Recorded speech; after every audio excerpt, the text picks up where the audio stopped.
Good evening. I'm going to the Eugene Planning Commission welcomes everyone here today for it's Thursday, September 6th. It's deliberations on the appeal of hearings official decision Lombard Apartments, City File WG 18-3, SR 18-3, ARA 18-8. So I'm going to suggest, I'm going to have staff, you can provide any additional comments before we start, but just for organizational purposes tonight, if we go, are you okay with us going appeal item by appeal item, and then we'll take a straw poll vote each time as we move through it, and then obviously at the end, we'll have a motion. Does that sound agreeable to everyone? Perfect. Yep. Staff, do you have any comments before we start or any? Oh, yes. And our goal is going to be to end the meeting tonight at 9, the latest. We could blaze through it, but if we need that additional time, if we go past 9, it will be at the next meeting, which is the next meeting, deliberations, if needed. What is the date and time? Tuesday, September 11th. Perfect. Okay. And it's 5:30 actually. 5:30 here. Okay, perfect. 5:30 in the slope room. Perfect. Yes, Commissioner Ramey. We have to go through and verify which things are Oh, yes. appropriate. Should that happen before? That should happen before. So, Lauren and Alyssa, do you want to start there? Yeah, thank you, Chair Taylor, Commissioners. Nice to see you again. A couple of procedural issues before we dive into the substance of the appeal issues. First, speaking of the next round of deliberations, as a quick heads up, I won't be here on September 11th. If someone from the City Attorney's Office is needed, we'll backfill, but I will be out of town. As Commissioner Ramey pointed out, there are a couple of pieces of what staff believe to be new evidence that we wanted to flag for you and give you the opportunity to review and reject or not. And so we'd like to do that before you get into the meat of the appeal issues. I'll turn it over to Rodney to walk you through those pieces of evidence, but again, as we talked about previously, I wanted to draw your attention to the definition of evidence that's both in the Eugene Code and in the land use statutes, and that is evidence is facts, documents, data, or other information offered to demonstrate compliance or noncompliance with the standards believed by the proponent to be relevant to the decision. And so tonight in particular, I think you'll find that there are a few pieces of information that probably are facts, documents, data, or other information, but that may have nothing to do with the appeal issues or applicable approval criteria. And so then kind of the question for you is, do you still want to reject it? You could, or will you choose not to reject it, understanding that it's probably won't affect your decision one way or the other because it doesn't have to do with any of the approval criteria or appeal issues. So I'll turn it over to Rodney to kind of walk you through the specific documents. So we'll start with the staff review. This is testimony that was received this is all the testimony that's been received since the appeal was filed up till the close of the hearing last night. And I would say to start, does anyone still need another copy of this? Hopefully you saw my email earlier today. There are a couple maps that are, as far as I can tell and staff can tell, are not in the record, starting with page 11 of the applicant's letter. It's an aerial shot that shows distances to different water lines. That information was provided by the same contractor who helped do the wetland delineation study, but none of these maps were included in that application material. So that would be the first color map And, I don't think ours is in color. okay. Or oh, it is, okay. And then the second one as well includes labels. This information is cited on other maps that the applicant included in their initial application materials. The top of bank I am referring to, not necessarily the different water lines. So just to clarify, I think we're talking about pages 11 and 12 and also 28 and 29 of the applicant's testimony provided to you last night. They're the two same maps. They're repeated. Oh. They're included twice.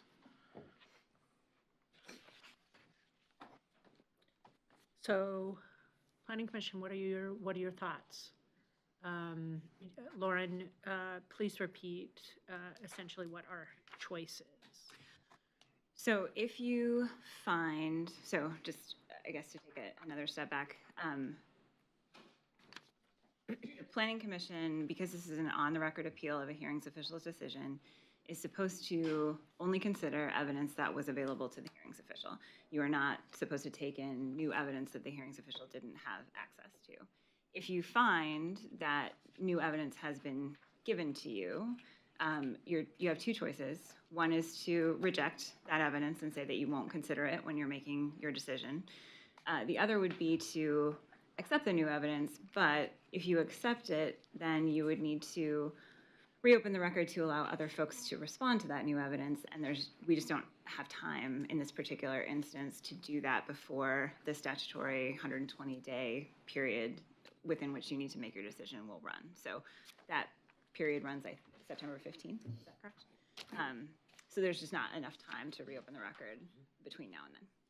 So does someone want to make a motion for these 4 documents?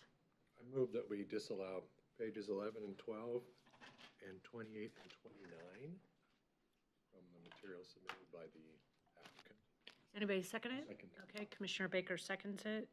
Commissioner Ramey proposed the motion. Any discussion? Okay, all those in favor? It's unanimous. Okay, next one. The other was from testimony submitted last night at the hearing. Not completely relevant to the appeal issues. The first was the letter from Christopher Gadsby. Many points about neighbors organizing for some different causes, housing in the neighborhood. Some of these issues were addressed more generally through the testimony, even before the hearings official's decision, not in this detail. There are some, I mean, I don't think you need to go through it one by one, but I mean, it's really up to the Planning Commission. As you know from past discussions, you can kind of go line by line or paragraph by paragraph if you feel that's appropriate, or you can choose to accept or reject an entire document.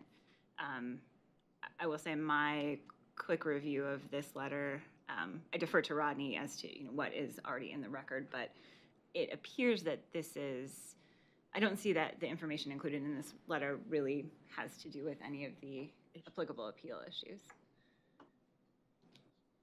So I would move that to strike or to not admit the letter from Christopher Gadsby into the record. Second. Okay, it's been moved by Commissioner Edwards and second by Commissioner Fragola. I'm going to do that a couple times. Fragola. Discussion. Commissioner Baker. I think it might be safer to accept the first paragraph and reject the other parts, because that first paragraph is in the record. That way, it's not, And you could do that. Ronnie, can you just look at that first paragraph? I would agree with Commissioner Baker that that is in the record. Okay. So Commissioner Baker, do you want to propose a friendly amendment? I propose a friendly amendment that we accept the first paragraph in the letter and then reject the remaining contents. I mean, I didn't look at all the paragraphs, but that would be, Commissioner Edwards, does that work for you? Sure. Okay. So, any other discussion? All those in favor? Okay, it's unanimous. Are you clear on the motion? Yes, thank you. And lastly, we have the testimony submitted by Mr. Sandow. There were a couple photographs that were not included in earlier testimony, and those were in the order I have: the first, second, third photographs, and then a table regarding survivability of pedestrian impacts. So just to clarify, the photograph of the gentleman with the two dogs Was is submitted. already in the record. Correct. But the rest of the table and the other photographs are not. So can you, just for purposes to make this motion a little cleaner, so are there numbers on the photographs? Can you name the ones that are not in the record? first one is not in the record, and the second one is, as I recall. Photographs 1, 2, and 3 were not in the record. Photograph 4 is in the record. Okay, It's the packet, the packet, page 61, 62, 63, not in the record. And the graph found on page 65. perfect. Okay. Anybody want to make a motion?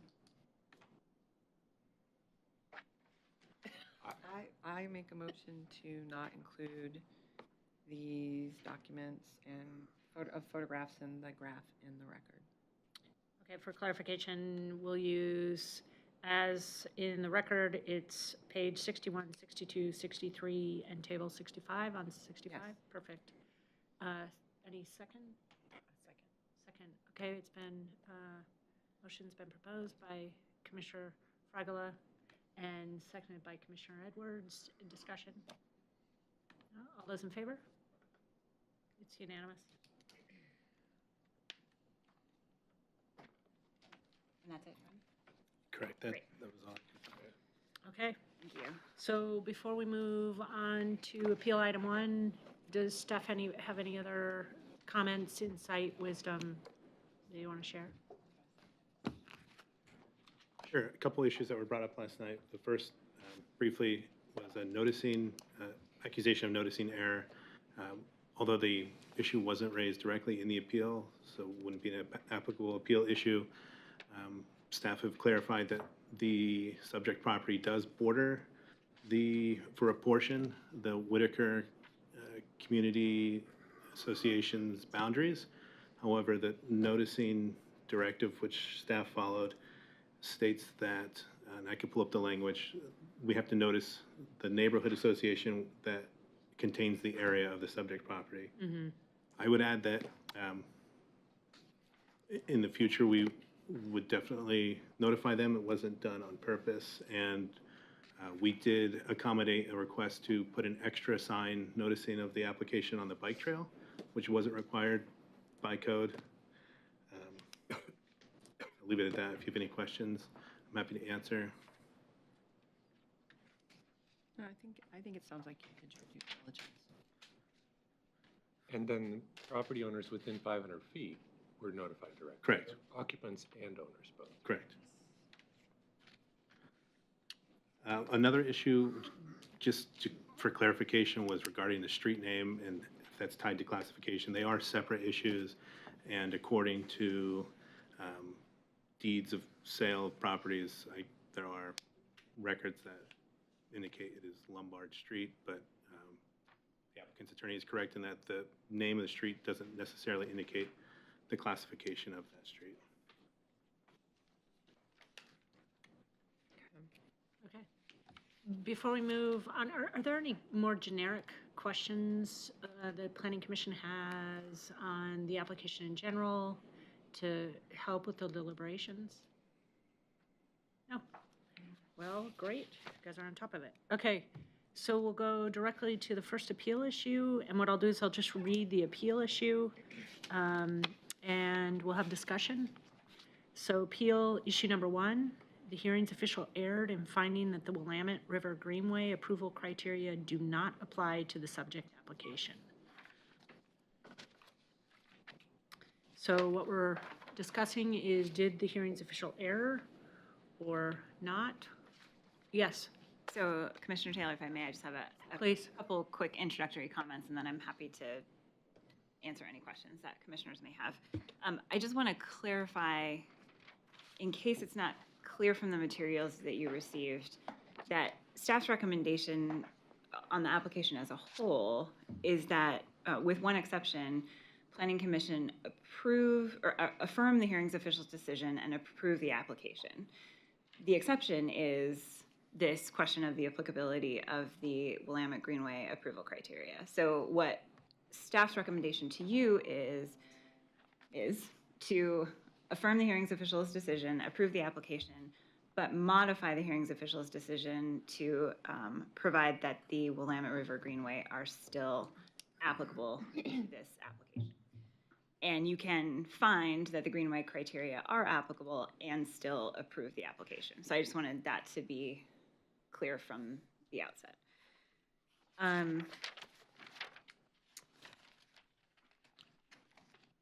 So the question, I wanted to point out again that staff has taken this appeal issue a little bit out of order. It was, I believe, the third or fourth appeal issue identified by the appellants, but because it will affect a couple of other appeal issues one way or the other, we thought it would make sense to provide it to you first, so that if you decide that the Greenway criteria are not applicable, a couple of other appeal issues will fall away. If you decide that they are, then we'll continue through the appeal issues as otherwise ordered by the applicant.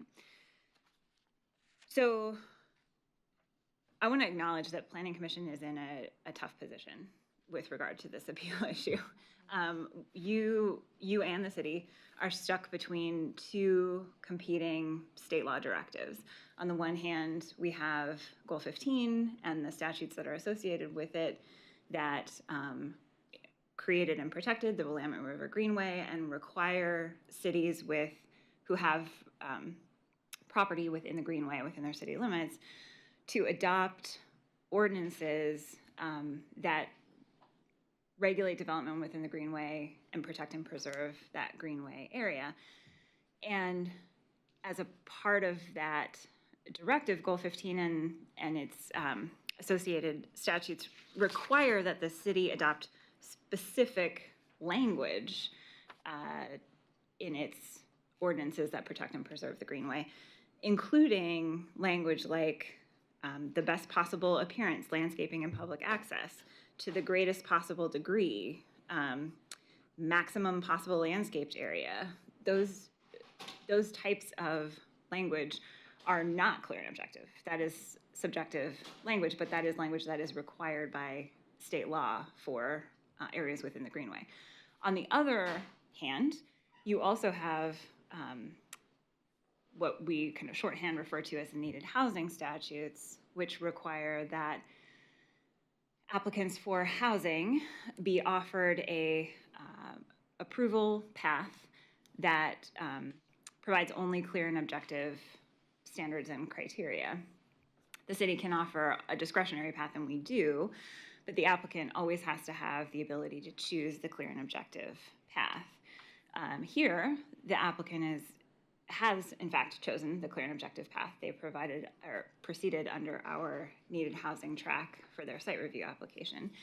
And the applicant is arguing, look, we're entitled to clear and objective standards.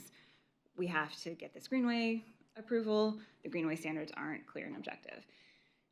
And all of that is true. So the question then becomes, between these two competing state law directives, who wins? Is it the Greenway or is it needed housing? Staff's recommendation and our argument to you is that in this situation, the Greenway wins because it is more specific. It applies only to kind of a narrow area subset of land in the state, whereas the needed housing statutes apply to all housing throughout the state. The hearings official disagreed and kind of took the opposite position, that in fact the needed housing statutes were more specific and the Greenway was more general.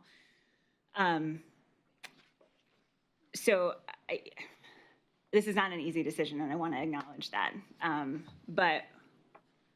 And it's also a strange position for Planning Commission and staff, frankly, to be in. We don't often disagree with the hearings official's decision. Mostly we're in front of you, kind of agreeing and pushing forward the hearings official's decision.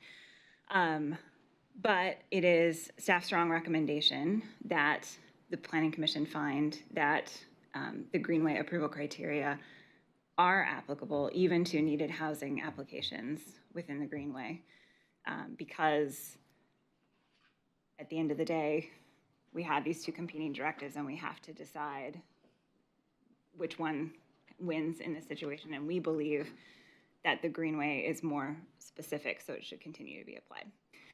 I have no doubt, based on the testimony that you heard last night, that this decision will be appealed.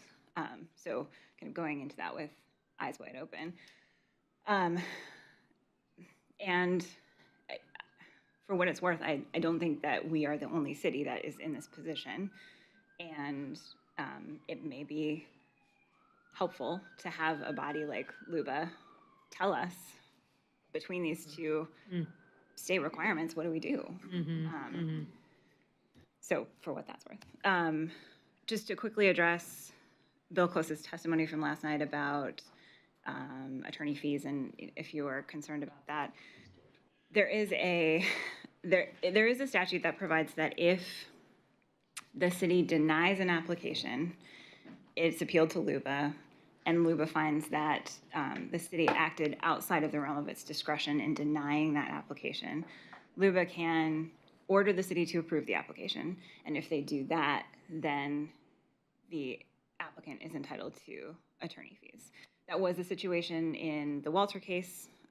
Also, we sometimes refer to it as the Chimoti Trails case. That is out there, that's true. But at the end of the day, you, the Planning Commission, need to make the decision that you think is right, and we will defend the decision that you make. So. Okay. So just a procedural issue. I think I'm going to do this each time, Lauren, staff, if that's okay, is that I'll introduce the appeal item and have you speak first to present staff's opinion, just or any kind of other comments you might have on that appeal item. Does that make sense? Okay, perfect. So discussion, I have Commissioner Edwards in the queue and then Commissioner Baker. Thank you. So I found that this issue was definitely very difficult. It is extremely confusing, and these are clearly competing pieces of legislation that are so confusing in that even the applicant themselves believed that they had to comply with the Willamette Greenway because they actually submitted an application for it. And I was somewhat confused by the fact that their attorneys were actually arguing that it should not apply, given that they had actually applied for the permit. And one would assume that their development by nature would have been designed to accommodate those criteria. But my question, it's kind of a legal question, having to consider whether or not the hearings official made an error in his judgment was more of a question of what his legislative authority really is in making a determination and, based on how he personally would apply the legislative intent. Because in my mind, it would seem that, the legislature, LUBA, and the city council would have the authority to clarify that, but not necessarily a hearings official, because that really is, it's kind of setting a precedent. So making the determination to apply the criteria in addition to the criteria that we would have to apply to clear and objective standards sets a precedent that any project that would come forward. Now, I would absolutely hope and assume that the legislative intent was to protect the Willamette River Greenway space. Like, there's nothing that seems logical that they would come into this and say, let's just, build right up to the river and just nullify that policy that had been set forth, long ago. But my question really is about whether or not the Planning Commission as a body in a quasi-judicial proceeding has the authority to make that kind of legislative ruling. I appreciate your question, Commissioner Edwards. I had meant to go over that, and I didn't, so thank you for the intro. Our advice to both the hearings official and previously to Planning Commission is that only the City Council has the authority to adopt and amend the code, including the land use code. And so really only the City Council has the authority to choose not to apply adopted approval criteria to an application, because effectively that's an amendment of the land use code if you were to ignore approval criteria that would otherwise apply. So my office's advice to Planning Commission and to the hearings official and to staff, including myself, is that none of us have the authority to choose not to apply criteria that have been adopted by the City Council. LUBA can tell us, as they have done in the Walter case, that criteria that were adopted by the council are not clear and objective and cannot be applied. And once they do that, then we will not continue to apply them. But until either the council changes the code or someone above Planning Commission, LUBA or the Court of Appeals, tells us that a criterion should not be applied, our advice is that you would need to continue to apply them, that you cannot ignore them. And just a clarifying question, is the work group that is charged currently with the clear and objective housing standards, is this something that would likely come out in clarification that would be adopted in the code? I mean, because the city is undergoing this process right now, and so that was kind of another question is, we're in this weird limbo space where we've got this state law that was passed down to us, but we haven't really had the time to really work out and iron out the details on exactly how and where to apply it within our purview as a city. And so I feel like this is something that is in the pipeline already, but because it hasn't yet been determined, making a judgment to apply it. Because in my view, I think that quite possibly the hearings official actually did make the right call in saying, I don't have the authority to apply this standard, and so therefore I can't. And so therefore, they don't need to go through that. I mean, that just is sort of where my train of thought has led me to at this point. It has nothing to do with my personal opinion and wanting to, not that that's a component, but certainly, or my belief in what the legislative opinion was. I just don't know that it's necessarily within our purview as a planning commission to make that kind of judicial ruling. That makes sense. I just want to, before we move on, I have Commissioner Baker in the queue. I just want to add, Commissioner Edwards had made a comment. I just want to make sure staff can clarify this, is that actually this property is located within the Willamette Greenway. So it is applicable standards. You had said the hearings official did that because there isn't any requirement that they apply. So I just want to make sure we clarify that statement.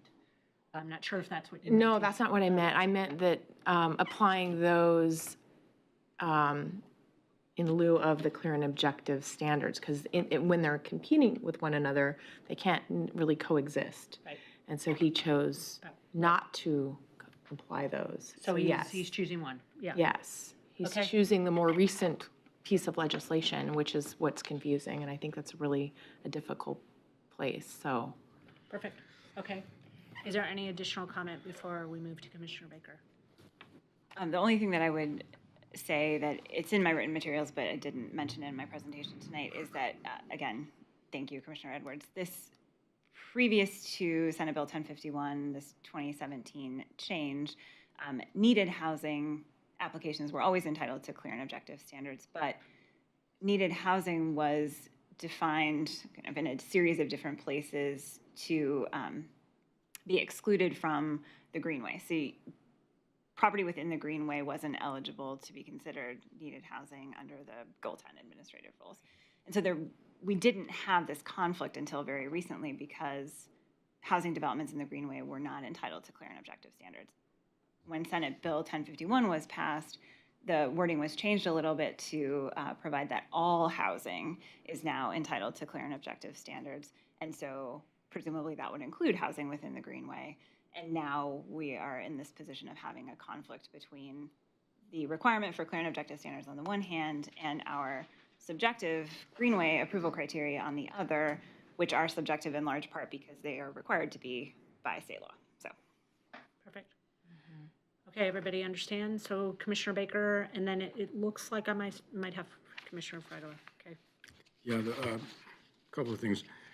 I think it's useful to consider other decisions that may be made in the future, but it's out of our purview, those issues. We really are deciding whether the hearings official erred by saying that the Greenway did not apply in this case. And so if we were to accept that and LUBA disagreed with that, then this issue would be thrown back, would probably be referred back to us again to reconsider. So the point is we want to try to get it right this time so that doesn't happen. So I think that's my point. And then I wanted to just mention, I did not find it in the draft order where we specifically state that. In the last section there where we list the, in the draft order you have the 11 conditions, and I did not see that as one of those conditions, or a determination and conclusion that, the hearings official erred in this, and then we have all these other things that are where we have added conditions. So Commissioner Baker, I'll let staff, but if you look at page 4. I know, but the conclusion is on page 15, which lists the conditions. so Commissioner Baker, just to clarify, it would not be a condition of approval, so it would not be within the listed conditions, but what we could do is modify that final paragraph to be more clear that it is an approval with modification and conditions. So the final paragraph does adopt the previous findings, which include, at least in the draft order, findings based on staff's recommendation that the hearings official's decision be modified to find that the Greenway approval criteria do apply. But we can add a little bit of language to that final paragraph to clarify that. Okay, or an additional paragraph, either way. It just seemed to me there wasn't any notice of that in here, and I was a little concerned about that. Perfect, thank you. Commissioner Fragala. As I was thinking this through, I guess, one of the ways that I heard staff explain some of the code in the city to the citizens that were at the Santa Clara River Road Neighborhood Plan Refinement Working Group was that we have layers of interactions of code and law. And in this situation, I think this is how I'm approaching it. I think we have the R2 zone layered with a nodal zone, right? And we heard testimony last night that, when we look at the capacity for this under the R2, that not only is there a certain code for that, but then we also have the nodal development layered on top of it, right? And on top of that, we also have the Willamette Greenway. And I do think we still need to use the criteria in the Willamette River Greenway for approval. I would agree that the hearings official erred in their finding. I can't imagine what not having that would mean. I mean, so then basically we have no code, right? We have no code for the Willamette Greenway. And I don't personally believe that the intent of the state legislature when they were passing the needed housing was that this very valued natural resource in our state, which there's been great effort and length gone to protect, would be completely unprotected, ungoverned by any code. Because if it doesn't apply, then what do we have? We have nothing, right? We have nothing. And so we are in this period of time where we are, in a transition. I do see that as a challenge. But I think because we have that dilemma, we need to, as a citizens commission, also look at the intent and value to the community of both of these different sets of criteria. And, as someone who, I lived in the WIP for 20 years. I used to walk the loop from Valley River up to the Owasso and back. It was what I did for exercise. We all know what an incredible natural resource the Willamette River is. And so in this odd situation, as people have mentioned, I think there has to be something else that we bring into the decision-making. And so I personally am leaning towards agreeing with the recommendation of the staff, and that the hearings official erred in finding that we don't apply these criteria to this application. Okay, perfect. Commissioner Ramey, just to keep it in the first round, do Thank you have anything to say? Yeah, I do. perfect. First of all, what the hell are people in Salem thinking? How could they possibly create the situation where applicant, neighbor, hearings official, planning commissioner, attorneys, they're left in no-no land, or they just don't know where they are? I mean, this is the craziest thing ever. The more I think about it, the more I'm like, what are they thinking? So it's clearly not something we're going to solve. Right, quick legislation, yeah. Yeah, so we're left with the same dilemma the hearings official was, and he laid out the arguments in the same way that our attorney has just laid them out, and he just chose one over the other. And I had at least one question. ORS 174.020 parentheses 2, I believe that is the one that includes the notion that particular statutes take precedent over general statutes. Yeah. But I couldn't actually find the direct quote for that. I mean, I've seen it referenced and I've seen it paraphrased. And then the other thing that wasn't clear to me was, what is the relationship of ORS 174.020 to ORS.197.307? How are those two? Does one replace the other? Are they? So, good questions, Commissioner Ramey. I apologize, I don't have the text of ORS 174.020 in front of me either, although we could maybe Google it.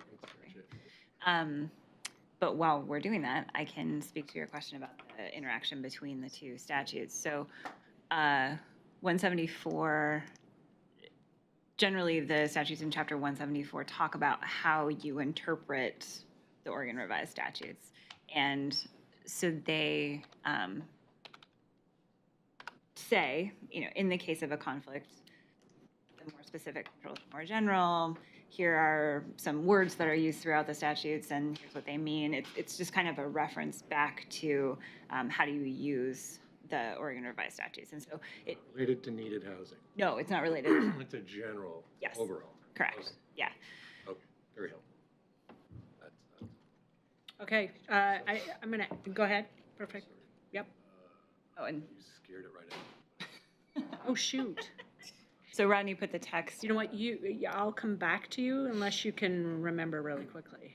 I'll just say really quickly that I'm leaning towards that, the notion that particular statutes take precedence over general statutes. I still want to hear. I don't think I've heard what the three commissioners have to say, but I'm with Lisa, I'm kind of leaning that direction.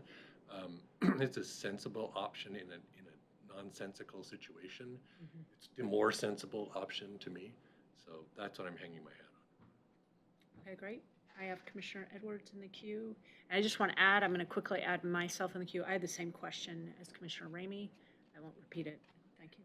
Commissioner Edwards. So to be very clear, I absolutely 100% agree with Commissioner Fragala in my personal opinion of how this should apply. Having said that, my question is very specific as to whether or not the Planning Commission or the hearings official has the authority to assume legislative intent and apply it in the way that we would be doing so. It has nothing to do with whether or not I believe we should or whether or not the Greenway should apply. It has more to do with, do we have the legal authority to make that call? And so I would say to you, in terms of legislative intent on the state level, I don't know that you need to get into that. And that's probably outside of your purview. Right. But our kind of what I see as the flip side of that coin is our office's advice to you, and was given to the hearings official as well, is that the council adopted these Greenway criteria. They are part of the city code. You, the Planning Commission, the hearings official as well, staff as well, do not have the authority to ignore approval criteria that were adopted by the city council. LUBA can tell us that the city council doesn't have the authority to adopt or apply those criteria, and if that happens, then, I mean, theoretically, then we'll just take them out of the code, but until we get around to doing that, we would not apply them. But unless a higher authority has told us that we can't apply an approval criterion, our office's advice to you is that you are required to apply them because it is something that the council has considered and adopted, and they're the ones with the authority to decide whether or not approval criteria are applied. Okay. Thank you. That was very helpful. Okay. Any other commissioners have any additional discussion items? I just want to be clear about my, what I'm hanging my hat on, because I agree that there's a difference between what you think is right and what you can actually trace to evidentiary examples. And so it's that notion that the Greenway itself is, what was the phrase again, is more particular, thank you, than the needed housing, which is broader. The hearings official said just the opposite. So I don't agree with him. I'm saying, no. The Greenway is geographically tied to the river. That's specific. Housing could be everywhere, so that's not as specific.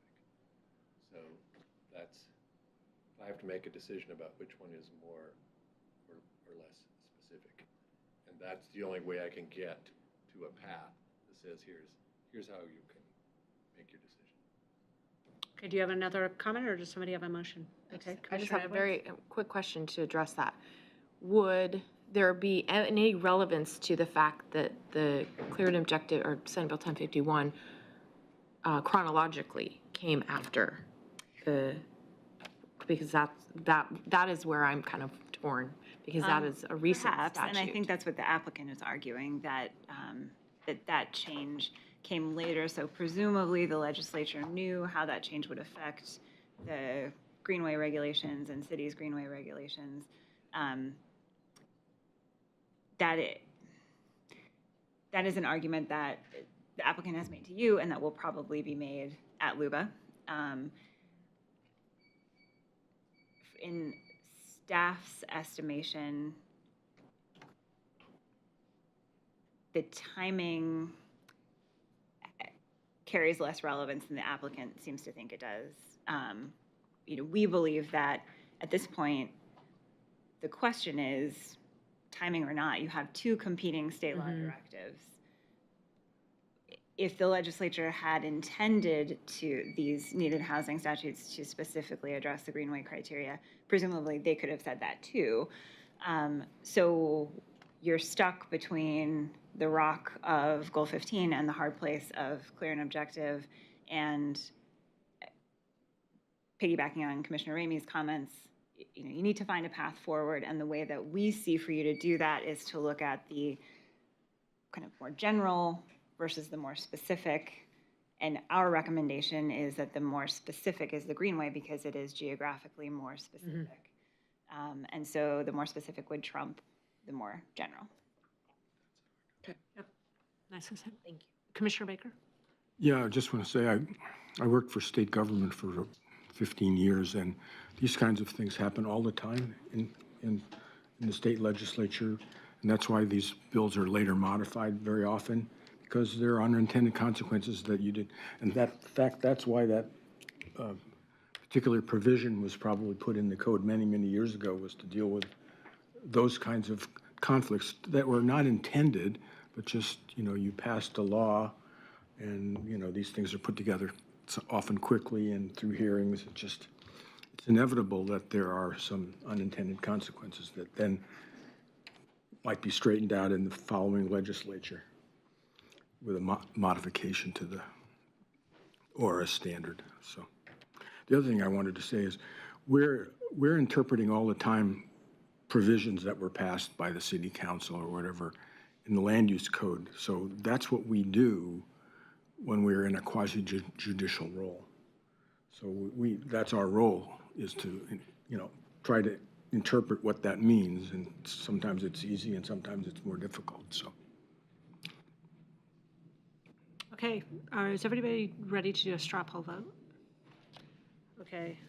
I want to get a sense if everybody agrees, and if you look at the staff's draft final order, I'm just going to take the last sentence. Based on the available information in the record, the Planning Commission finds that the hearings official erred with respect to this appeal issue. Therefore, the Planning Commission modifies the hearings official decision and finds that the criteria in EC 9.8815 are applicable to this citation. Just a vote. All those in favor? Agree with that? We're just straw bale. It's just straw poll. So whether we support the staff report, No, it's just more, I'm just borrowing that sentence. that, yeah. Yeah. It's just from page 4 in the. Yeah, no worries. Whether I support what's in here. Yeah, it's just that sentence. I'm just borrowing it to restate kind of, to summarize what we've been talking about in this one appeal issue, so that we're just staying focused on this one appeal issue. So you're asking, do we believe the hearings official erred? Yes. And that we want to provide a modified rather than, that we're going to modify the hearings officials? Decision. Yeah. Yes. So all those in favor? Okay, so straw poll vote on the first appeal item it's unanimous. We'll go to appeal item number 1. Or, sorry, 2. You guys are gonna have to check me once again. It's getting past my bedtime. I know, right? So appeal issue number 2, the hearings official misconstrued applicable law and made findings not based on substantial evidence with regard to EC 9.8815 subsection 1. So staff, do you have any comments before we move forward with discussion? I can sum up really quick. The staff's takes on the appellant's argument is their concern over what they allege is a lack of evidence that demonstrates the applicant's consideration of taking to the greatest degree possible that their intensification or development in this case will maximize possible landscaped area. In our initial staff report to the hearings official, we recommended approval, and the hearings official adopted staff's recommendations and subsequently approved the permit in finding that the applicant did maximize. So here, this is the crux of, probably the follow-up question to the initial applicability is this issue of what is the greatest possible degree, and the hearings official's decision relies on language later in the code that helps defend or clarify that greatest possible degree doesn't mean no development. So again, just to clarify what our initial report said is that there's not a lot of justification, and we didn't believe that we could find an authority to require a deeper analysis that demonstrated greatest degree, but that the applicant clearly chose and relies on the fact that the development is set back 100 feet from the river, and that the site plan and other available information showing this distance and existing riparian vegetation sufficiently demonstrates compliance. Perfect, thank you. Commissioner Baker? Yeah, my one concern about this is the clause that says, or vegetation between the activity and the river. And in this case, there was testimony submitted both in July and last night that discussed that the plan was to remove all, I can't remember the exact number, I think it's 28 trees, some of which are in that area that would be between the activity and the bike path, the property line, I guess, would be more meaningful. So that would be the one area that I have some concerns about, given the wording here. If it just said maximal possible landscaped area, that would be one thing, and open space, but it also mentions or vegetation. Commissioner Baker, if I might, I would just point out that it does say or. So will provide maximum possible landscaped area, open space, or vegetation between the activity and the river. And I think that the hearings official determined that the applicant was providing maximum possible landscaped area and open space. So I would. Substituted an and there, though, just the same way that I did when I read that clause. It's not relevant, though. Yeah. And the code says or. So it could be landscaped area, open space, Or. or vegetation. Yep. Three options, Thank you. any one of the three. That is what I'm I trying don't to think anything precludes them from providing. All three. Two of them. That's right. Even all It's three. not all three. That's right, yeah. Commissioner Edwards? Just some general comments. I've found that, again, this is a really kind of subjective application of what should be potentially clear and objective. But the fact that the property itself does not actually, is not adjacent to the river. There's actually the space, and then there's a public path before you even get to the property. So, in considering that these rules are intended to apply to a property that could potentially be right up to the river. And so you just kind of have to consider the fact that because it's not, there's this, decent amount of buffer that you would have to potentially consider that could be applied, if subjectively, to a lesser extent than one that is right up to the Willamette River. And so I would tend to agree with staff's recommendation and the hearings official in that they applied that appropriately. So I'm going to add myself in the queue, and then I'm going to, Chris Ramey's next. I want to clarify is that the section doesn't actually address whether you're adjacent or not. It's within the Willamette Greenway. So that's, from my perspective, not really a valid point. But we also aren't in the position to get into the details of the design. We don't have design review. This is a subjective standard. So I do agree that the majority lot is on the east side. Based on the design, I think they have done a good job of actually providing that maximum. Once again, this is a subjective, possible landscape, open space area adjacent.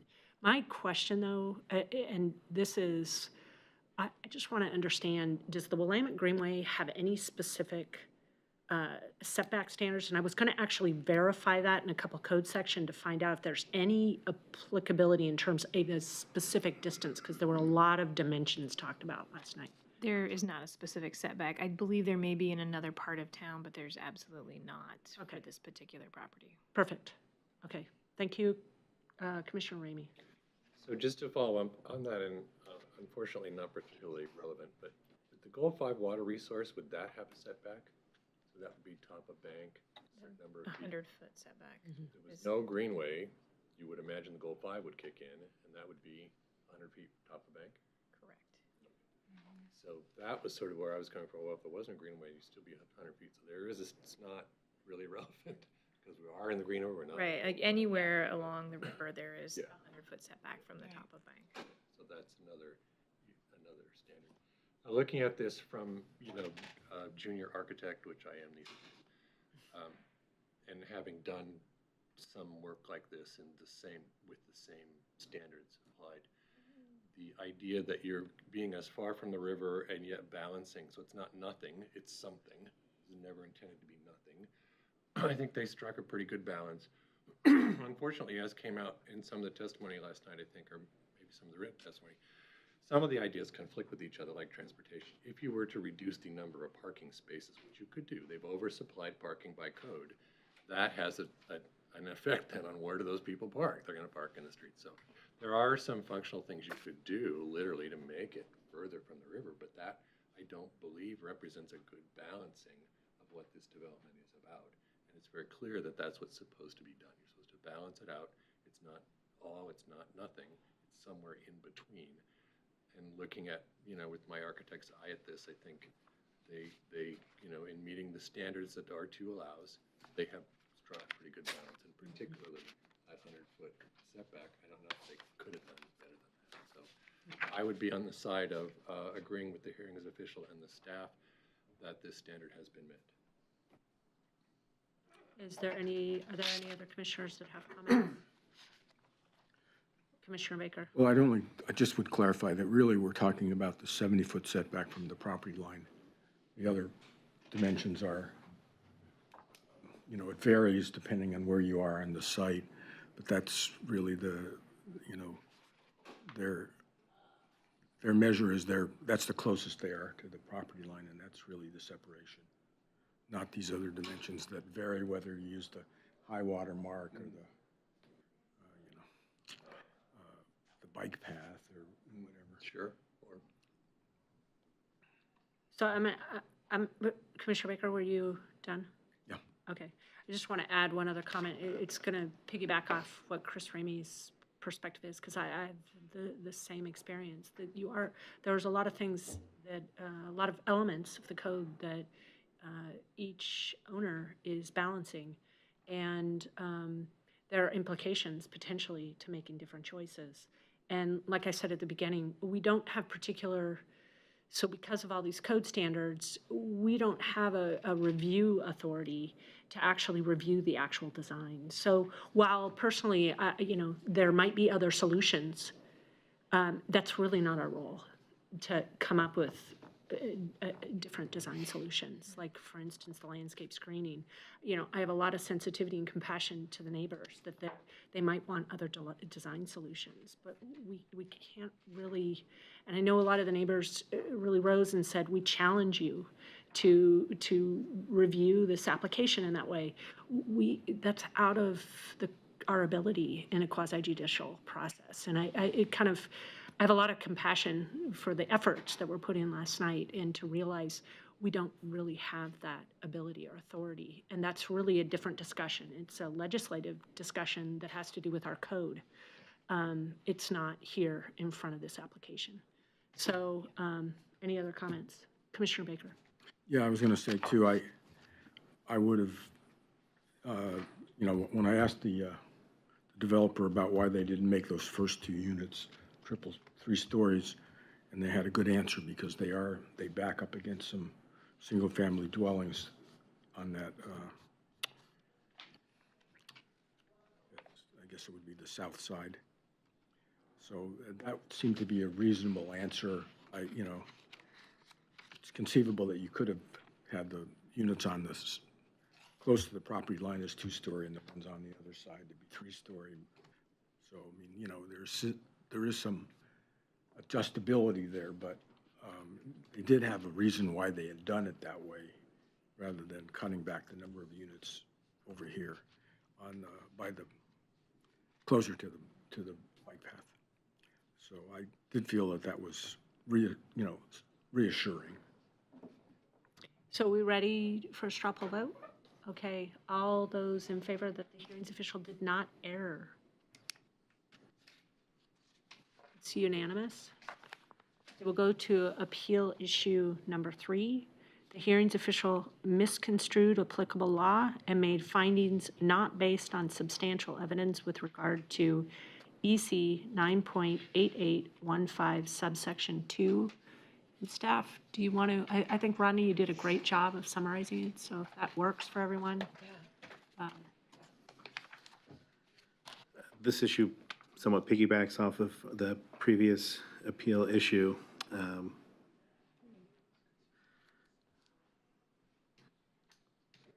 This is looking, and it was a relatively well-covered topic, is this idea of access along versus to the Willamette River. And Commissioner Baker did ask a question regarding the language in the initial Goal 15 language that does include the word to. However, for whatever reason, when that was pulled into our Willamette Greenway criteria, the to wasn't brought in. And it specifically has just for along the river. And with that said,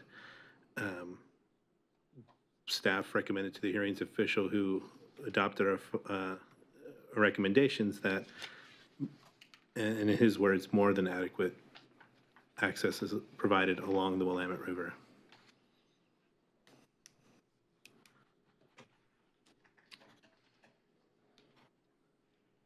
Thank you. Commissioner Baker? Yeah, I have a little concern with this one because it depends on how you understand along in this context. And so I'm not certain where I'm going to fall on this one because to me that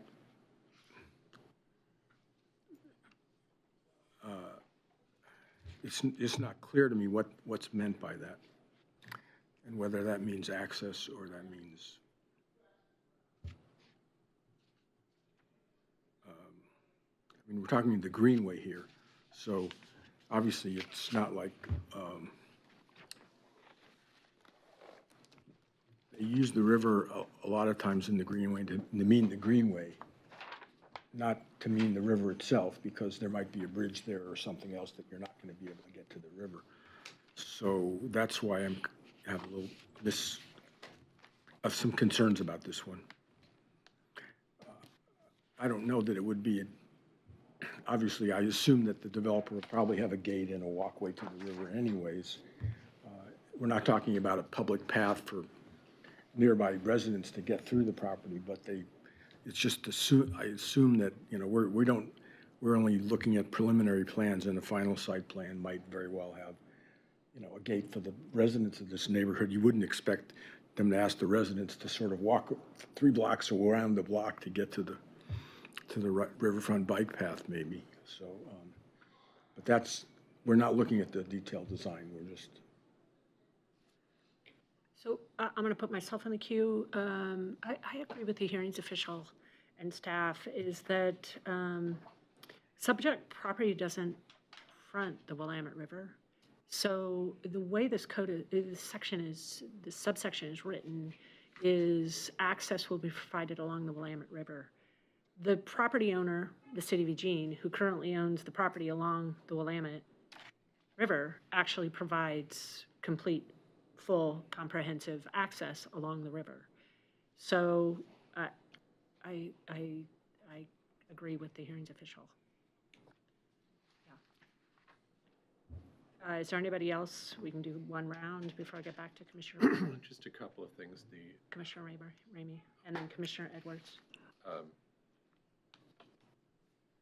think the idea, the intent was that if you had a piece of property that was on the river, you had to allow for that, in Eugene anyway, access parallel to the river. Not necessarily to the river, but if you owned the property where the bike path stopped and went in and stuff, then you had to build that path. I think that was the original idea. Can you show that area plan that shows the different properties.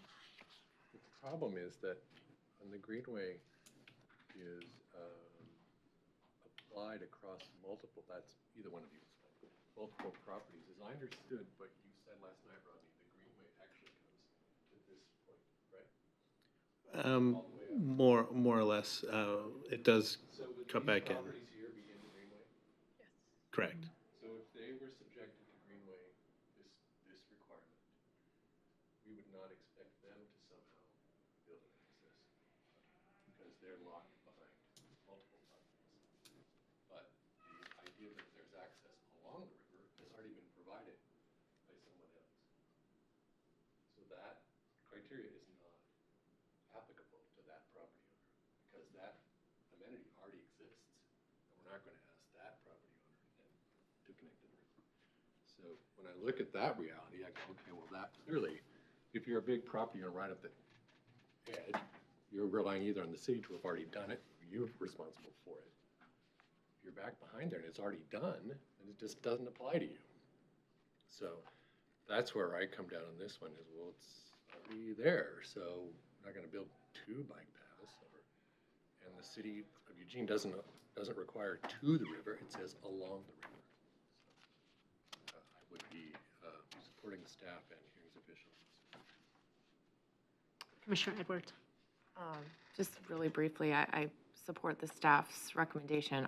These are all of this property that you're referencing is private property. And so the assumption that access should be granted in any piece of these parcels for public access, I mean, I believe that the access is granted along that entire space that the city it owns and that the public path is along. So I don't believe that it's currently an access way to the river as it has, you know, the property that's currently existing on this site right now. I don't believe that there would be the expectation that it's providing an access to the river. I'm very familiar with it myself, and the access is actually through Fur Lane through Maury Jacobs Park, and that access is there, so.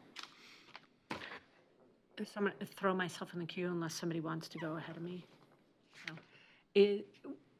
Do you have an example that's already in the record that I might have missed that does look at how this has been treated in the past with smaller parcels? 'Cause, Not that's in the record, and okay. that comes to mind. Okay, perfect. Okay, is everybody ready for a straw poll vote? Oh, Commissioner Baker. No, yes, I just wanted to note that the way I read this is, in the Greenway requirements, sometimes they use river and Willamette River somewhat interchangeably. So, for example, in appeal number 2, they talk about to the greatest possible degree, the intensification and change of use or development provide maximum possible landscape area, open space, or vegetation between the activity and the river. And then this one, they happen to use the word Willamette River, and it's not clear to me because they do that in a number of places in the Greenway rules that sometimes it's difficult to determine whether when they're using the word river, they're talking about the Greenway. Sometimes they're actually talking about the river, but it's not clear. There's always a clear distinction between those. Ron, maybe you can help me out with this, but I believe that the Greenway itself is defined, right? The area of the Greenway. Yeah. Right, but I mean, they talk about distance between, in other words, in the appeal issue number 2, it says,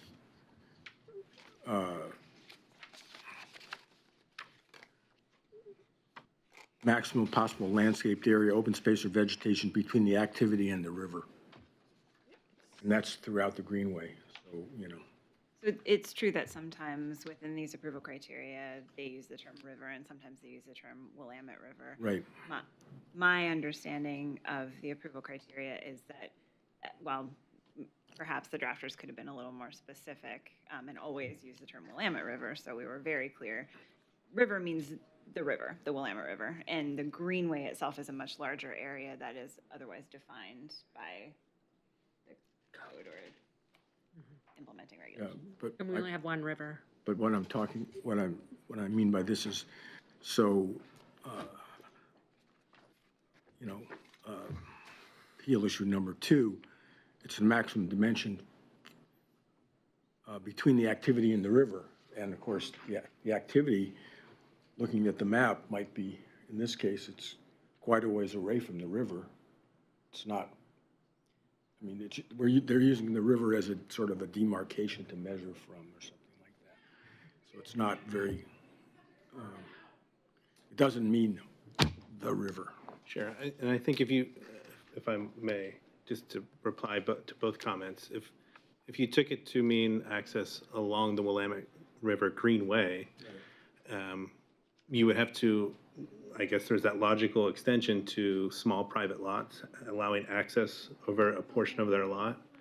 And in the staff report, we also mentioned that if you, not in exactly those words, but the applicant has proposed to extend Lombard Street through their property, although it does terminate at the northern property edge. I think that might speak to the access through the greenway. If you wanted to extend it that way, I would side with the assistant city attorney and say that we believe that the criteria is along the actual water body. Okay, are we ready for a straw poll vote? Okay. I want to find out who is in favor that the hearings official did not err on appeal issue number 3. All those in favor? Okay, those, I would abstain. and 1 abstention. Okay. 4 in favor, 1 abstention. So we've got appeal issue number 4. The hearings official misconstrued applicable law and made findings not based on substantial evidence with regard to 9 EC, so I'm going to add that, Eugene Code, 9.8815 subsection 3. And the code standard here states that in intensification, change of use, or development will conform with applicable Willamette Greenway policies as set forth in the Metro Plan. Staff recommended and was adopted by the hearings official that the Metro Plan policy in section 3D, policy D.5 provides that new development that locates along the river corridors and waterways shall be limited to uses that are compatible with the natural, scenic, and environmental qualities of those water features. And then staff rely on the R2 zoning to provide and guide what uses would be allowed. And in this case, the proposed development conforms with the development standards of the R2 zone designation, as well as the nodal overlay. Perfect, thank you. Discussion? Commissioner Ramey? I'll go first. I mean, this was interesting to me because of kind of all the standards. It was sort of the idea of compatible with natural, scenic, and environmental qualities seems a little harder to understand. Certainly, the Metro Plan in the city has adopted that part of the Metro Plan. It says R2 housing is allowed here, so therefore you could just take that path. But I think adding a little more comfort to me was, Rob, I can thank you for this. I mean, think of the Mel Jackson test. I mean, if you're out in a canoe in the river, you're not going to see this ever. I mean, it's so far back from the top of the bank. 35 feet is still going to make it invisible. So it kind of, and I know that the Greenway is more than just Mel Jackson in a canoe, but it really does pass that first smell test of, yes, from the river and the resource, then it says body of water, that 35 feet, 100 feet back from top of bank, that's really going to have a very small effect, if any, on the scenic quality of that experience. So I think even stretching it beyond that to the riparian zones, they're coming up the bank, even that, it's still pretty protected from that. So Yes, R2 is part of the metro plan, so therefore, city's already decided it's okay to have residents there. But adding another layer on top of that and saying, well, does it pass this other test of the intention of the Greenway? And I think it does. So I'm good with this one too. Commissioner Baker? Yeah, I'm also good with this one too, because the building was pulled 70 feet back away from the property line. And that, to make it more compatible, which seemed to me, so it leaves this 70-foot area that would have some landscaping or whatever. That's still to be determined what it is, but that was, their site design did that. So, this to me was a reasonable response. I'm going to put myself in the queue. Go ahead, Commissioner Fragala. Thank you for that clarification, Commissioner Rainey, because that idea of being on the river in a canoe, and I don't have, of the multiple intelligences I do have, my visual spatial one is very, very weak. So thinking about what that 35 feet would do as impact is challenging for me. When I looked at this one, a compatible use in an R2 zone has been decided by the city to be housing and to be 35 feet high. And so I was looking at it in that regard, but it did also make me think, and I do think that the criteria was met. So I'm in agreement with the hearing official, but it did bring me back to a conversation that we've had before on other things about where things are interfacing and, what the impact of that is. And, thinking about, they made a decision to keep away from the river, and they did do some balancing, but we've got single-family homes that are going to have, very close apartments stacked right next to them. And, we have to infill, but I also think, when we start to look at the code somewhat, I hope we get a chance to look at these areas of boundaries and what the impacts are. So I know it has nothing to do with tonight, but my mind is going there. Tends to. I think Yeah. sometimes the quasi-judicial. Yeah. Right. So I'm going to throw myself in the queue. I agree with the hearings official that the policies are neither relevant nor applicable criteria. The city council, as Lauren said, it's not really, we don't have this choice. It's been determined by city council that these uses are actually compatible. So are we ready? Okay. Appeal issue number 4. I want to find out who's in favor that the hearings official did not err with respect to appeal issue number 4. Okay. Appeal issue number 5. The hearings official misconstrued applicable law and made inadequate findings not based on substantial evidence with regard to the density calculations for the subject development. And then I'll let staff talk about, he's got the code up there for you. Okay, Rodney. Thank you. Because of the lengthy definitions, there's actually 2 slides of code for this. The density calculation generally excludes public facilities such as roads, public parks, and the language right in the beginning of the code for determining density has 2 parts, and that the net density is determined by dwelling units per acre of land in actual residential use. And then we get into this argument over exclusivity. And I would add that the next part of the code provides a little bit of clarity in that the acreage of land, for the purposes of calculating net density, the acreage of land considered part of the residential use shall exclude public and private streets, alleys, public parks, and other public facilities. There's no language, that exclusivity language, residential use exclusive to the residents isn't carried over there. The hearings official agreed with our recommendation that the applicant was correct in excluding from their area calculation the proposed extension of Lombard Street. However, they were correct in including the parking drives, the leasing office, and the maintenance building.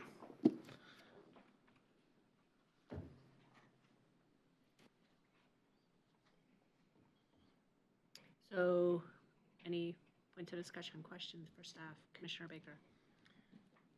Yeah, I had a couple of questions, issues with this one. One of them is the parking drives, which I found a definition of under driveways in the, and there's a stipulation in there if the development has more than 20 apartments, then it should be through. The main reason, if you could you throw up the plan?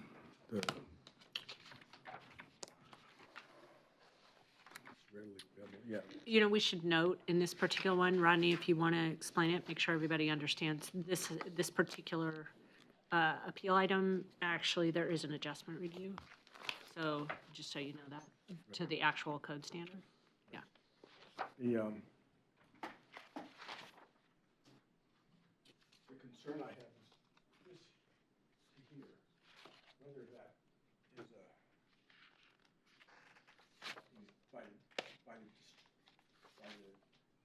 definition in the code, it appears to be a parking drive, but it says something to the effect that if it's over 20 units, then it should be through. Well, there's only 16 units here.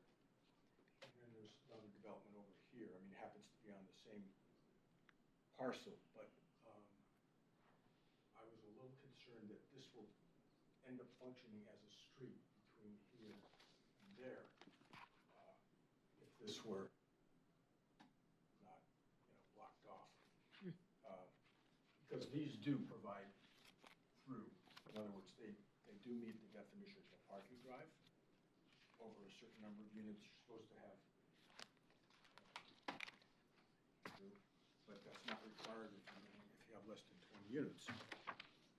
So that was one of my concerns, and I'll hold off on the other one if you want. So I guess if I may just direct the commission's attention back to the actual appeal issue, which has to do with density calculation, not through traffic within the site. Right, but the question is whether that is construed a parking drive or a street with parking along it, right? Because you can have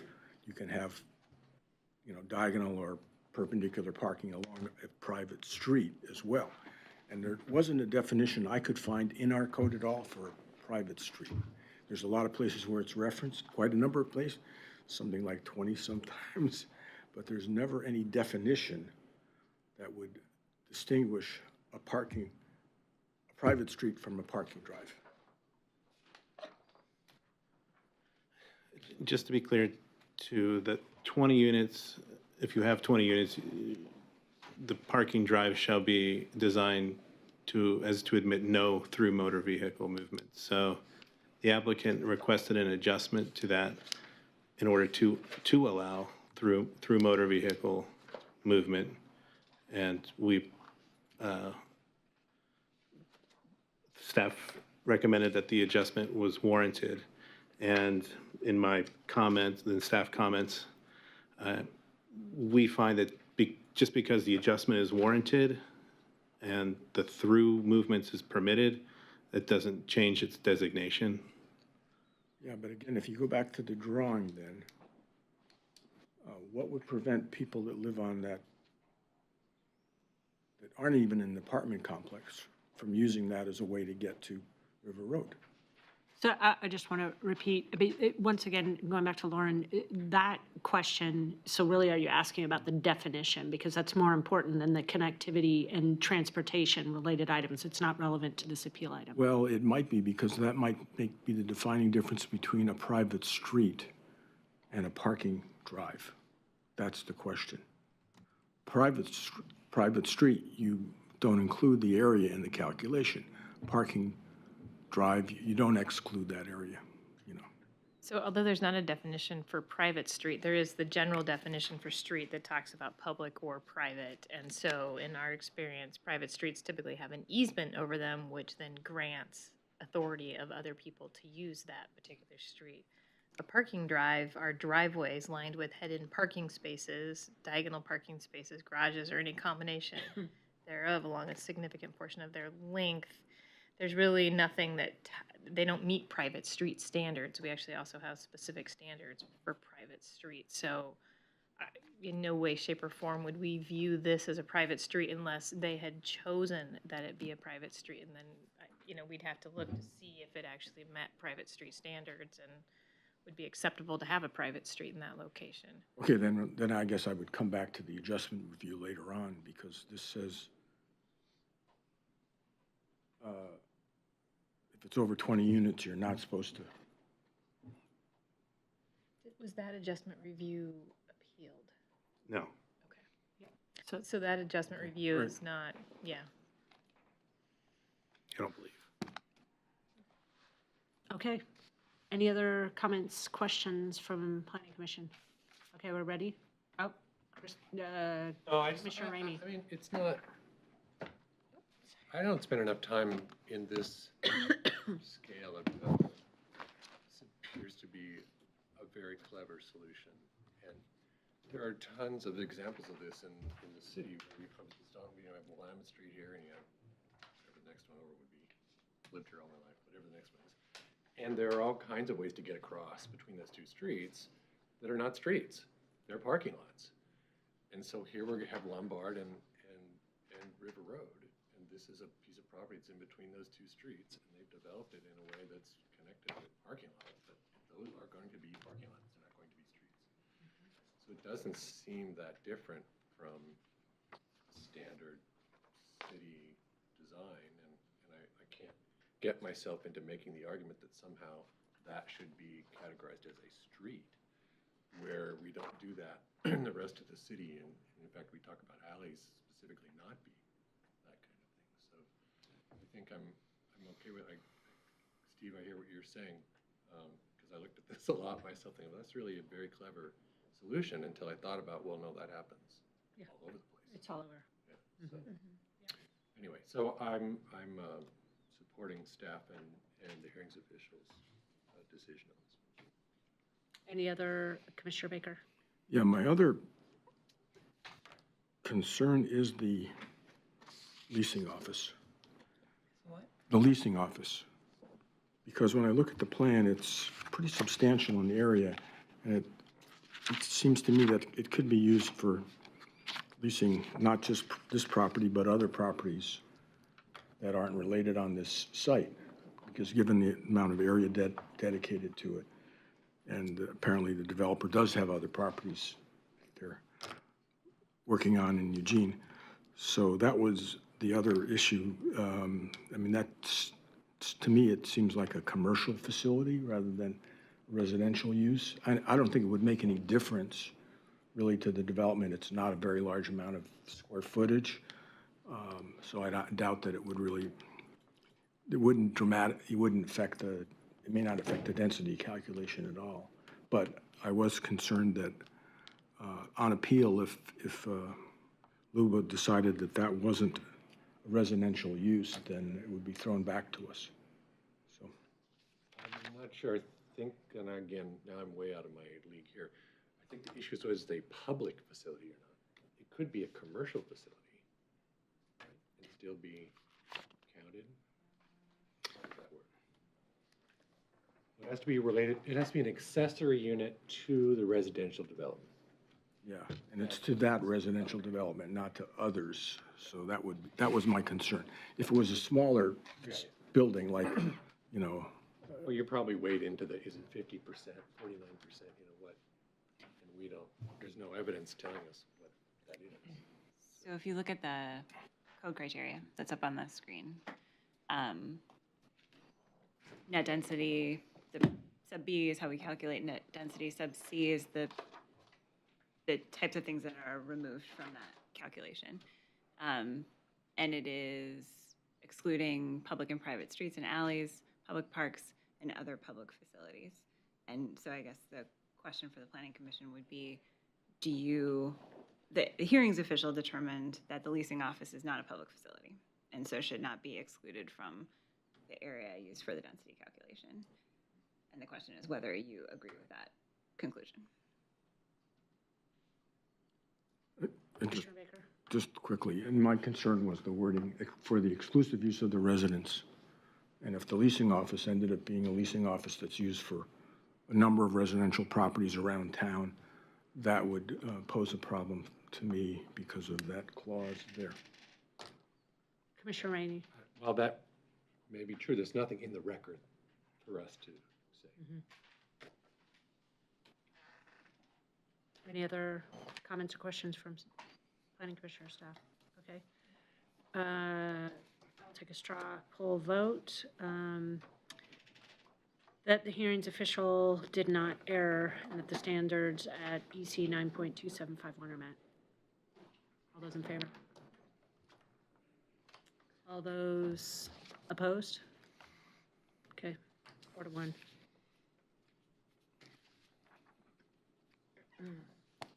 Chair Taylor, Yes, may I request a very short break? of course. Thank you for requesting it. Would probably all love to have it.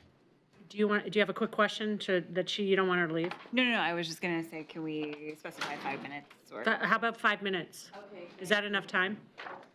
Okay, Maybe time that. yeah. Does that carry over? Right, I don't know.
appeal issue number 6.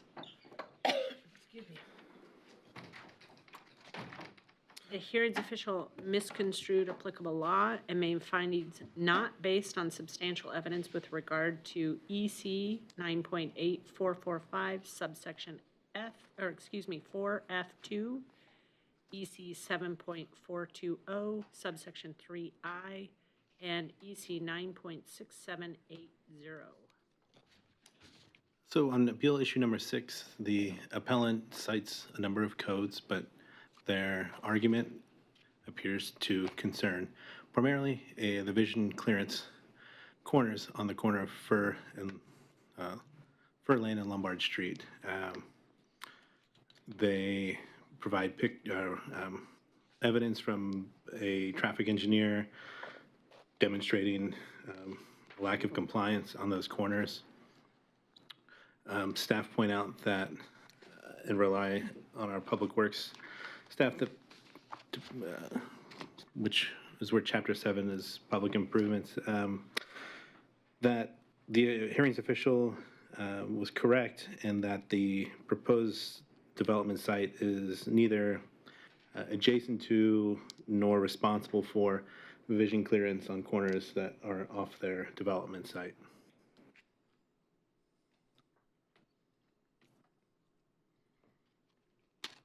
Discussion, questions from Planning Commission? Okay, we're ready for straw poll vote on this. Okay, I want to get a straw poll vote. If the Planning Commission finds that the hearings official did not err with respect to appeal issue number 6, all those in favor? It's unanimous. Okay, appeal issue number 7, the hearings official misconstrued applicable law and made inadequate findings not based on substantial evidence with regard to EC 9.6815, subsection 2F.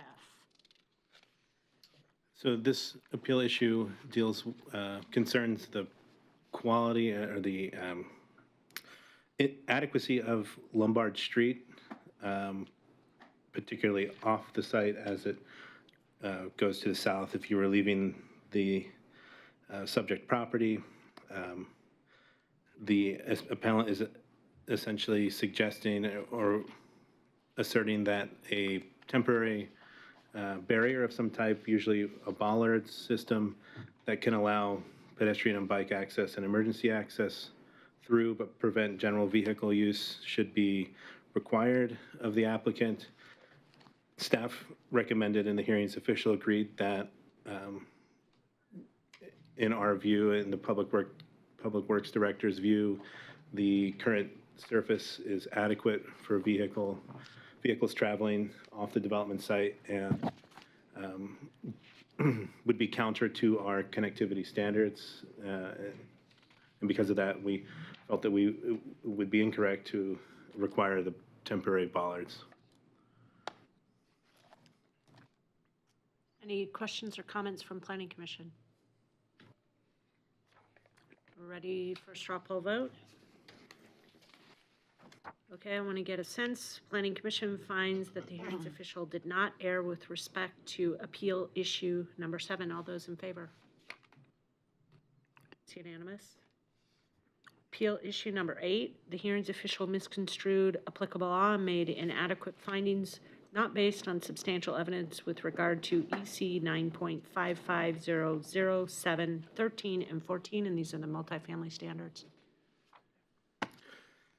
The appellants state that the hearings official allegations of adequacy concerning the multifamily development standards at 7, 13, and 14, which are 13 is on-site pedestrian circulation, 14 is recycling and garbage areas, and 7 is building articulation.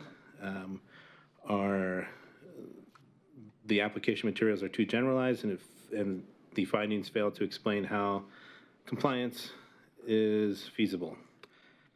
Staff recommended and the hearings official agreed that the applicant's site plans do demonstrate conceptual compliance with the standards.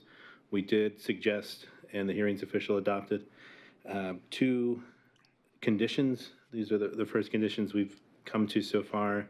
The first being that prior to issuance of a building permit, the applicant shall provide details identifying which features are being used to comply with the building articulation, and that on the site plan, they need to note that buildings shall comply with the building articulation requirements.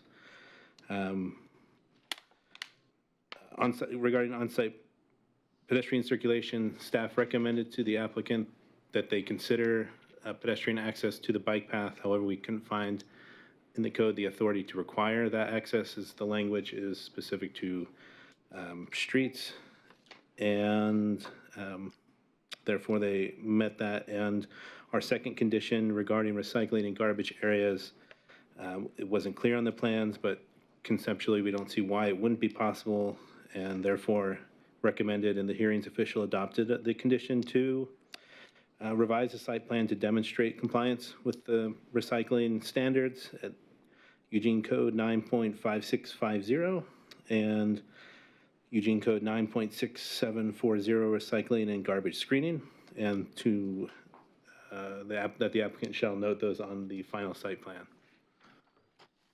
Are there any questions or discussion by the Planning Commission? So you ready for a straw poll vote? Okay. So I'm straw poll vote that the hearings official did not err with respect to appeal issue number 8. All those in favor? It's 4-4, unanimous or unanimous? 4-4. Okay, appeal issue number 9. It was 5-0. We're a team. 5-0, yeah, sorry. Just wanted I don't know, it's unanimous. There's 5. 4-4, like I said, we're now. tie. Yeah, right? Okay. Yeah, thank you. Just watch me on those numbers. Appeal issue number 9, the hearings official misconstrued applicable law and made inadequate findings not based on substantial evidence with regard to EC 9.5500 subsection 6. Once again, this still is multifamily standards, Rodney. Again, the applicants assert from staff's view that the hearings official's findings relies on generalities, and that proposed architectural design and finishings, as the applicants argue, are not yet established and therefore do not warrant adjustment. The applicant is pointing to the adjustment for exceeding the applicant's proposal to exceed the maximum building dimension on building 2. They are exceeding the maximum length. Building 2, it's hard to see, it's just to the east of proposed Lombard Street extension, exceeds the maximum length by approximately 31 feet. That standard is adjustable, and the applicant applied for the adjustment. And those criteria, may be adjusted if the proposal creates building massing and/or facades that, 1, create vibrant street facade with visual detail, and 2, provide multiple entrances to buildings or yards. And staff found that the proposed plans and the elevations included conceptually demonstrate that the compliance would be warranted. That recommendation was made to the hearings official, who agreed with staff's recommendation. So I'm going to put myself in the queue. I agree with the hearings official and staff. I also wanted to just put a plug. I appreciate that staff recommended a condition that the standard, you just read it, and the prior one, comply with 9.5500, because I think it's important. There is sometimes my experience is there can be a gap between a land use process and what was approved, and then when you get to building permit. So I appreciate that the adjustment review, that there'll be a condition that's basically alerted, that look at articulation, because I think they've done a good job of demonstrating that they're meeting the intent by adding additional features to actually have that adjustment review be approved. Commissioner Baker. And I wanted to second Commissioner Taylor's response as well. I thought it was valuable because the architectural site plan, you couldn't really tell whether there were, well, it says 1 and 2, and it doesn't say and, but the implication is it's and because it doesn't say or. So it should provide both, and it's not clear that it's implied that there are multiple entrances, but you don't actually see any walkways that would sort of, at this level, demonstrate that there are, so I think it's useful to have the condition. Any other comments or questions by Commissioner Ramey? Well, I did look at the building elevations, and, I thought it was, given the criteria that's in the code, I thought they met that criteria. I was curious about the adjustment. The adjustment allows 31 feet. How does one determine that, what if they ask for 30? I don't know. How do you decide that it's okay to be a little bit longer? Essentially, it's a rather subjective adjustment, but if they, one, create a vibrant street facade with visual detail, and two, provide multiple entrances to buildings or yards, and in this case, they had to get an additional adjustment, which isn't outside of the appeal, to set back the building additionally, and in their explanation, the southern portion is set near to Lombard, the northern portion is set back, creating an appearance of two buildings, and Okay. there are other adjustments that I see. Yeah. Any other comments or questions from Planning Commission? Okay, so I'm looking for a straw poll vote that the hearings official did not err with respect to appeal issue number 9. All those in favor? It's unanimous. 5 to 5. No, I'm kidding. I have to laugh at myself when it's, Past your bedtime. it is.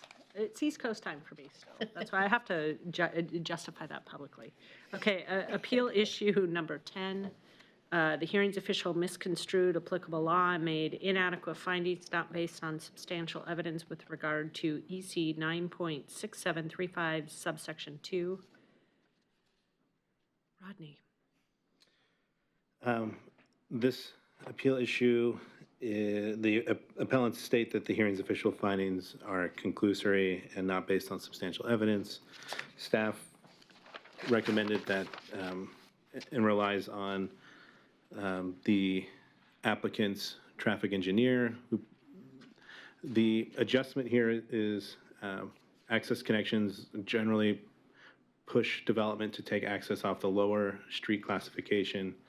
In this case, the applicant is applying for an adjustment to get open by that right and left-hand turns going onto River Road, and supported the adjustment through the traffic engineer memo, which is in the record, stating that the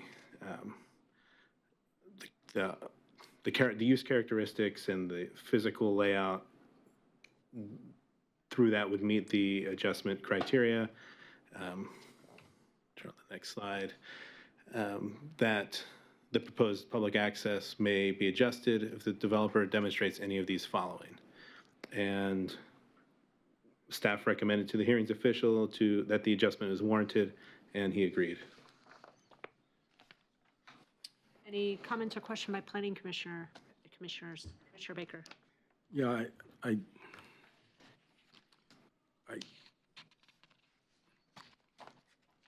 think we have to go with the public works engineering, but I couldn't understand why they allowed the left turns off onto River Road from that little parking drive. I thought it would have been much safer for River Road if they only allowed right-hand turns. That would still allow access, and people could go through the other way or go to a block and make a legal U-turn in some places on that street. But I can't argue with the public works engineer. But I think that it's a bad idea to have a development, particularly of this size on River Road, that's allowing direct access from a parking drive in both directions onto River Road. Okay, Commissioner Edwards, do you have something at the tip? Oh, just was a kind of a more of a question to just address that. I didn't know if there were any other places along River Road that are right turn only, right turn only either direction, because I think there's quite a few instances to which that could be questioned, but in my recollection, I don't think I've ever encountered any streets or driveways or parking lots or anything from any of the businesses along River Road that are restricting a left turn. There is I believe there's a turning lane as well. I'm not sure if that's in the record, Commissioner. No, yeah, okay. Any other comments or questions? Commissioner Rainey? Only that you have two traffic engineers agreeing that this is going to work. And one of them is the city's traffic engineer. So that seems like pretty good evidence to me. Right. Commissioner Fragala? Yeah, I mean, I agree. I can't argue with the two traffic engineers, but River Road is not a safe place. It's not a safe place to turn out onto. And so it does really blow my mind that two traffic engineers found this permissible. I mean, but everybody's pulling out left or right on that road. And so it's going to be the same of what everybody's doing. But River Road it's not safe for a lot of people all up and down that street. And that was actually something that was really talked about at the working group. What's, I'm going to put myself in the queue, sorry, is, I mean, what the attorney, Mike Reeder, identified, and I think it was Mike Reeder, maybe it was Bill Close, just that if there wasn't parking or traffic, I mean, it's often a concern, yet we are limited to the parameters that we can make a decision. And what I like is that there is another access. So there's opportunity for different choices, which obviously goes into the traffic, the considerations by the applicant and by Public Works. Are we ready? Okay, straw poll vote. I'm looking for all those in favor of the hearing, that the hearings official did not err with respect to appeal issue number 10. Unanimous. Okay, appeal issue number 11. Appellants incorporate by reference all arguments made by Sean T. Malone, Greenlight Engineering, Rob Handy, Julie Hulme, I might have that wrong, HM, and she pronounced her name slightly different yesterday, Sestacia, Lauren Sheen, and the city attorney, and Land Watch, Blaine County. Rodney. Kind of a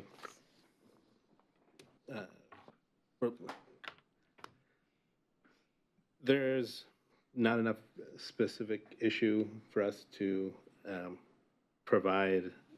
There's no specific assignment of error, and therefore, without the sufficient specificity of an issue to address, staff can't really respond. If I may, I would add. You always can, you don't even have to ask, just search yourself. That code section 9.7655, which is the appeal of initial hearings official decision to the Planning Commission, provides that the appeal must include a statement of issues on appeal. And I would argue to the commission that this last kind of catch-all, it doesn't constitute an appeal issue statement. It appears to be trying to incorporate many arguments made throughout the record, and that's not very workable either for staff, as Rodney pointed out, or for the Planning Commission to try to incorporate and address all of those arguments. So what I'm going to do is I'm going to listen closely. I'm going to actually take the, oh, wait a minute. Are we ready for a straw poll vote? Or do we have a question? Yes, I have a question. Why would we vote? Well, I want to straw, An appeal issue. No, and that's what I'm going to vote on, because I'm not going to assume everybody thinks that. That's great. So what I want to get a straw poll vote on is this appeal issue number 11, does not provide a clear argument or specific assignment of error, and therefore lacks sufficient specificity for us, Planning Commission, to respond any further. All those that agree? It's unanimous.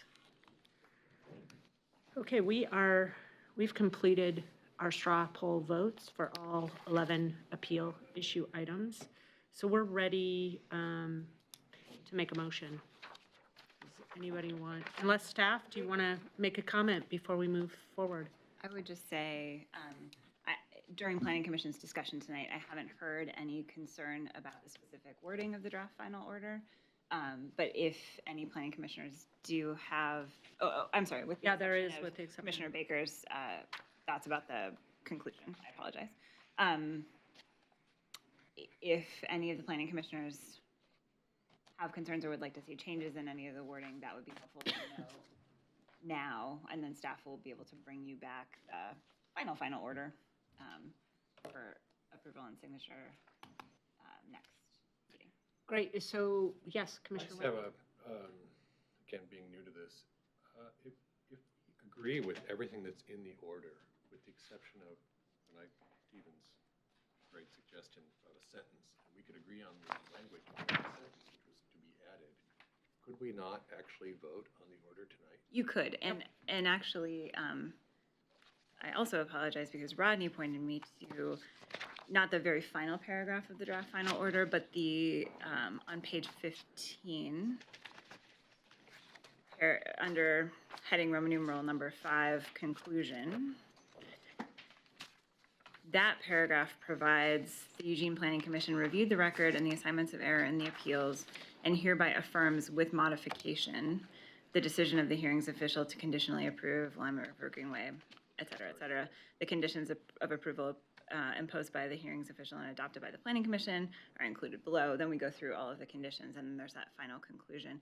So I wonder if that paragraph under the heading conclusion addresses your concerns, Commissioner Baker, because it does provide that the Planning Commission hereby affirms with modification, and that would be the modification to determine that the Greenway approval criteria do apply to this application, the decision of the hearings official. So, Commissioner Baker, can I, one thing, I think staff does, can I just state something really quickly, please? I think staff does a really good job at the end, and when I wasn't clear exactly what Commissioner Baker was saying, at the very end of appeal issue number 1, staff does a good job. So if you wanted to add language, you could just repeat what's already under appeal item 1. So just for a clarification. Yeah. So what I would feel better about is if we took the part of the last paragraph from page 4, like the last sentence, and just take the last sentence from that without therefore, and put that in under the conclusion, because normally conclusion, you have all of your summary of all your results. I actually just said that. Pardon? That's exactly what I just suggested. Okay. Yeah. And again, if I may, thank you, Rodney. You pointed out that you actually could not adopt the draft final decision tonight because it does not include the testimony that you rejected. So we need to modify it a little bit to. I do have one idea, but you can reject my idea. It's that you all agreed to be here until 9 o'clock. We have a computer upstairs. If you don't want to come back on the 11th, Rodney could. Yeah. We could take a break. Straw poll, a quick We could straw take a poll. break. We Quick could straw poll, move including the staff. sentence. We found 2 tiny typos that we would fix that were just kind of numbers that got transposed. It doesn't change anything. And then I believe you already had in writing what the rejected pieces or the non-admitted pieces of testimony are. We can quickly. Okay. Okay. So but that's only if, you all are interested. Which sentence is it on page 4? So the sentence that both Commissioner Baker and I it's the last paragraph right above appeal issue number 2. Without the word Yeah, therefore. yeah. It's just a description that we're actually modifying the hearing's official decision. At the conclusion, so I would leave it, I mean, this would be my suggestion, I would leave it here because Right. it's part of our argument. And then repeat it in the conclusion, and I would let staff decide where it's appropriate, and then you can bring it back. But let's, yes? No, it makes sense. I would put it as the first sentence in the conclusion or first paragraph, and the next stuff follows through. I'm not sure, like I said, I think it's, why don't we let staff, unless you feel really, really very confident No, that no, it let needs to be in a staff- certain place. They can wordsmith that, you know. Okay, are we One all is- in favor of that, so we can make sure they use their time efficiently? Okay, all in favor? Great. Now, are you all willing to wait while they go and type? Edit? Okay. To miss a meeting, we I'm will. getting yeses all over. Is staff okay staying? Yeah, you guys. Okay. Do you want me to? You have 5 minutes. No. I'll go with, okay. Can we turn off the television? Well, if you have a laptop, can you just bring it down and do it here? They're watching. Right. We'll go as fast as we Well, we don't need a printer, we just need to see the No, text. it needs to be printed out for signature. We print Okay. it single-sided. And don't feel like you have to hurry. Like, we can, yeah. We have 58 minutes. We have 58 It minutes. works because we also don't have Lauren next week, so. Yeah, I know, it's great, it's great. Or you, I mean, this is great. This is, Got another long meeting We're next gonna week. be short, you were gonna be down to a quorum. Delegate this authority to the chair. I'm okay with what we're doing tonight, but I'm just wondering for. Like in the future, that isn't a, that's a question Yeah, for that's a the good city question. attorney. This is, I'm, Usually, we have to vote to approve the, yeah, like the whole body has to Whole vote to body. approve. but just but type haven't it. we The exact language approved? at the discretion of the chair, you could say this. Yeah, as long as, haven't we approved?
Okay, should we just assume we can move forward? Okay, perfect, thank you, audio, visual person. So on page 3, we added under rejection of testimony. This is, it should be the same on your original. It's there. It's just moved. It's just that placeholder 1 and placeholder 2. Okay, It's right here. okay, great. I'll read the exact language we used. Number 1 was 4 maps included with written testimony submitted by Michael Reeder on behalf of the applicant. 2, a portion of written testimony submitted at the September 5th, 2018 public hearing by Christopher Gadsby. And 3 photographs and 1 graph submitted at the September 5th, 2018 public hearing by Dennis Sandow. So that's a recitation of the testimony that you There's rejected. just 3 Yes. items there. Can I ask you a quick question, just for, when we do this, is it then sent to Luba just to show that was what was extracted, or it's actually just extracted and it's as if it never existed? If this decision is appealed to Luba, we will either redact or remove from the record that is sent to Luba the testimony that you rejected. Perfect, yeah, thank you. There was a correction. Do you have the, It was under street connectivity, that's all I remember. Hold on, I can think. Page 10. on page 10, under appeal issue number 7, under the hearings official's decision, there's a typo, EC 9.56815. Doesn't exist. We removed the 5 to read Eugene 9.6815 to F. That same, a similar change is reflected in the last sentence underneath that code citation. As such, Eugene code, and that's now revised to 9.6815. The 8 and 6 were transposed. Okay. And then lastly, on the last paragraph under condition 11, the paragraph now reads, the planning commission modifies the hearing official's decision and finds that the criteria in EC 9.8815 are applicable to this application. And the rest of the paragraph reads as is. Could you do that? So on page 16, that's Page very Sorry. 16. Page 16, last paragraph. Can you repeat that? Yep, the first sentence now reads, the planning commission modifies the hearings official's decision and finds that the criteria in EC 9.8815 are applicable to this application. And then it continues on, the Willamette Greenway permit, site review, and adjustment review applications are hereby approved with conditions, et cetera, et cetera. Perfect. Okay, does someone? Oh, did you change the date by the chance? Because it says the 5th. Can we just? You can go, I can take a motion, that's gonna take some time, I don't know if you all need to be here, because I Does she have to sign it in their presence? can come back tomorrow. Oh, sign on the 11th day. We can. I would just entertain a motion to approve with one change, which is to amend the date in the final sentence of the final paragraph to read September 6th. There should be 2 changes, I'm sorry. On page 3, it says deliberations took place on September 6th and 11th. Ah. So we drop both of those. Can we drop those and I come in tomorrow and sign it? So the signing would actually be a date tomorrow, right? Yes. Okay.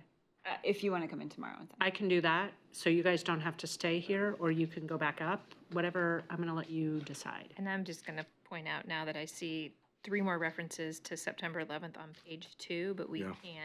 can change all of those to September 6th. Perfect. So I'm flexible. Any reference to September 11th should be changed to September 6th. Okay. You can just do it. So it sounds like we have 2 changes that need to be made. All references to September 11th should either be removed or just replaced by September 6th. Yeah, there's another one on And then- page 3. Thank you. Yeah. And then the final date of citing needs to be updated, or the final date of approval. Correct. so it's, do you want to make those changes now, or do you want me to come in tomorrow? I can go take them now. Okay, great. So audiovisual, you can sign off. Oh, not yet, you don't have. Oh, no, not yet. Don't sign off. Well, I was going to take a break while he was gone, but we can take the motion now. You can make the motion now, I mean, I Okay, think perfect. as long as the commission is comfortable with the understanding that the changes that are being made reflect correction of dates. Perfect. Okay, does anyone want to propose the motion? Move the final order of the Eugene Planning Commission on appeal of hearings officials tentative approval for WG 18-3/SR 18-3/ARA 18-8 as read before this body, modified from the draft we were given. And that was a complete sentence With the additional with the additional edits. edits that are now being made. I think that works. Okay, does anybody want to second that? I'll second. Okay, and the additional edits, once again, now that we're in the motion, have to do with removing any reference to September 11th. And if needed, replace the deliberations happening tonight. And then the signature date will be today, the 6th of September. So discussion. None? Okay, all those in favor? It's unanimous. Okay. So they need to wait for these changes, or can I just hit this thing? You can just hang out and sign. Okay, well, that concludes deliberations for the Lombard Apartments. Thank you. I just want to note that the meeting then on September 11th will be canceled. Okay, perfect. Enjoy. All right. It's 8:20. Time.